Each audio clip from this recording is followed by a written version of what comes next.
ડોલોનું વિતરણ ચાલુ છે ભાઈ. અશોક ડોલો કયા બેઝ ઉપર વેચવામાં આવે છે આપણે? નહીં સાહેબને ભલે ખબર, તું ડોલો ઊભો આપવા ઊભો શું આપણે કયા બેઝ ઉપર ડોલો આપીએ છીએ? જે વેરો ભરે એને જ ડોલો આપવાની ને, હે ને? ઓકે બાપુ આવો.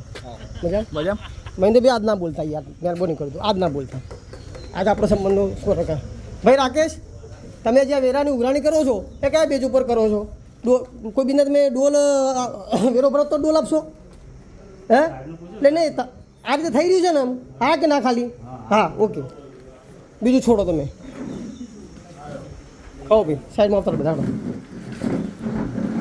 ભાઈ તમે એક જણો ફોન પકડીને ખાલી એક ચાલુ રાખો. પકડો જમીન ફોન પકડો અને થોડો સાઈડમાં તો બધા દેખાયું હોય છે. સાહેબ તમારી જોડે આપણે જે ડોલોનું વિતરણ થઈ રહ્યું છે સ્વચ્છતા અભિયાન માટેનું, બરાબર છે? તો એ વેરા ઉઘરાણી માટેનું છે કે સસ્તા માટેનું છે ડોલોનું? સસ્તા માટે. બરાબર. તો તમે લોકોને ગરીબોને કેમ એમ કહો છો કે ભાઈ તમે વેરો, મારી સાહેબ વાત સાંભળો સાહેબ, તમારી વાત સાંભળીશ. તમે એવું કેમ કહો છો તમે વેરો ભરશો તો તમને ડોલ મળશે? ડોલને વેરા શું લેવા દેવા? આ મોદી સાહેબનું અભિયાન શું છે? સ્વચ્છતા અભિયાન છે કે વેરા અભિયાન છે?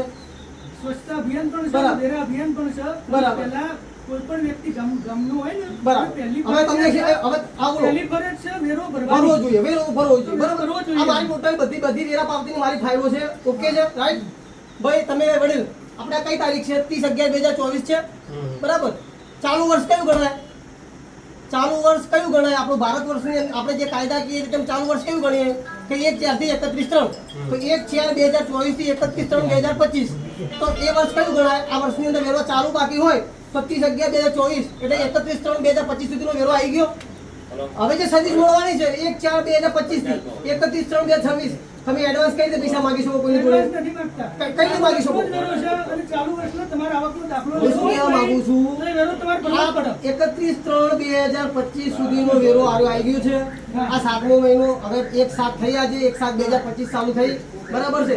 હવે તમે એવી કઈ શ્યોરિટી બધા ગ્રામજનોને લોકોને આપો છો કે તમે સર્વિસ જે તમે અંદર લખી છે તમે આપશો કે નહીં આપો? એવું આપીએ છીએ દરેક. જે હું શું કહેવા માંગુ છું, તમે એડવાન્સ, તમે સમજો કોઈ સર્વિસનો એડવાન્સ તમે કોઈ સર્વિસ આપો છો? મારી વાત સમજો સાહેબ, હું શું કહેવા માંગુ છું, કોઈ વર્ષ પૂર્ણ થઈ ગયું વેરો ના આવ્યો હોય તમે વેરા વસૂલાત 100% કરી શકો છો. મારી વાત સાંભળો, મારી વાત સાંભળો. જે વર્ષનો વેરો, જે વર્ષ પતી ગયું હોય એનો તમે વેરો માપવા માટે પંચાયત જવાબદાર છે અને નાગરિકે વેરો ભરવો જોઈએ. પણ જે વર્ષ ચાલુ જ થયું છે હજુ તો એ વર્ષને 2-3 મહિના થયા છે તો આ એની વેરા પાવતી વેલિડ ગણાય સાહેબ. તમે સમજો હજુ વર્ષ મારી વાત સાંભળો, હજુ વર્ષ આપણે આને સોશિયલ મીડિયાની અંદર મૂકીશું. બરોબર. આ ગણેશપુરા ગ્રામ પંચાયત છે, કાયદેસર મૂકવાની છે. અને આપણે હવે રિગાર્ડિંગ આરટીઆઈ આપણે આ પાછલા જે 20 છે, તમે કેટલો સમય દાવો છો તમને આયા સાહેબ? મને 2.5 વર્ષ બરોબર. 2.5 વર્ષનો સાહેબે કોઈ કારણ નહીં કર્યા ને. જો સાહેબનું કોઈ કારણ નહીં નીકળે તો આપણે એમને ફૂલારથી ગામ વચ્ચે વધારીશું. અને કાર્ડ નીકળશે તો સાહેબને વાગતા ઢોલાઈથી નીકાળશું. આ સાહેબ તમને ઓપન ચેલેન્જ સોશિયલ મીડિયાની અંદર હું આપું છું. બરોબર. અને તમારા ટીડીઓને હવે હું ફોન કરું, ચાલુ રાખો. તમારે ચાલુ વર્ષનો વેરો તો ભરવો જ